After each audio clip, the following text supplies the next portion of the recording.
சோம்சேகர். சோம்சேகர் ஒரு நடிகர், மாடல் மற்றும் மார்ஷல் ஆர்டிஸ்ட். அண்ணா யூனிவர்சிட்டியில் பட்டம் பெற்றவர். 2010 விஜய் டிவியின் அழகிய தமிழ் மகன் ரியாலிட்டி ஷோயில் பங்கேற்று ரன்னர் அப் ஆனார். அதன்பின் பல டிவி கமர்ஷியல்ஸில் நடித்தார். குறிப்பாக ரீபா மானிகா ஜானுடன் நடித்த 3 ரோசஸ் ஆட் மிகவும் பிரபலமானது. 2013 அக்கு ஷார்ட் பிலிமில் லீட் ரோலாக நடித்தார். 2016 மீண்டும் ஒரு காதல் கதை படத்தின் மூலம் காலிவுட்டில் அறிமுகமானார். பின்னர் பாப்பாண்டியில் கேமியோ, வேலையில்லா பட்டதாரி 2, சூரரை போற்று போன்ற படங்களில் நடித்தார். 2020 பிக் பாஸ் தமிழ் சீசன் 4 பங்கேற்று கமல்ஹாசன் நடத்தும் ஷோயில் டிக்கெட் டு ஃபினாலே வென்ற முதல் போட்டியாளராக 105 நாட்கள் சர்வைவல் செய்து 4th ரன்னர் அப் ஆனார்.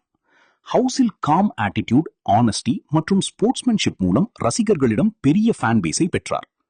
அவரது தெரியாத ரகசியங்களில் மிக்ஸ்ட் மார்ஷல் ஆர்ட்ஸ் MMA-யில் சில்வர் மெடல், பாக்ஸிங்கில் கோல்டு மெடல் வென்றது குறிப்பிடத்தக்கது. சைல்ட்ஹுட்டில் ஸ்டாமரிங் ப்ராப்ளம் இருந்தபோதும் அதை கடந்து செல்ஃப் கான்பிடன்ஸை வளர்த்தார். அனிமல் லவரான அவர் குட்டு என்ற பெட் டாகை வைத்துள்ளார்.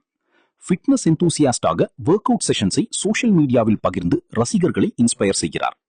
பர்சனல் லைஃபில் 2010 நடந்த ரிலேஷன்ஷிப் பிரேக்கப்பை பிக் பாஸ் ஹவுஸில் ஓப்பனாக பகிர்ந்தது அவரது கேண்டிட் நேச்சரை காட்டியது.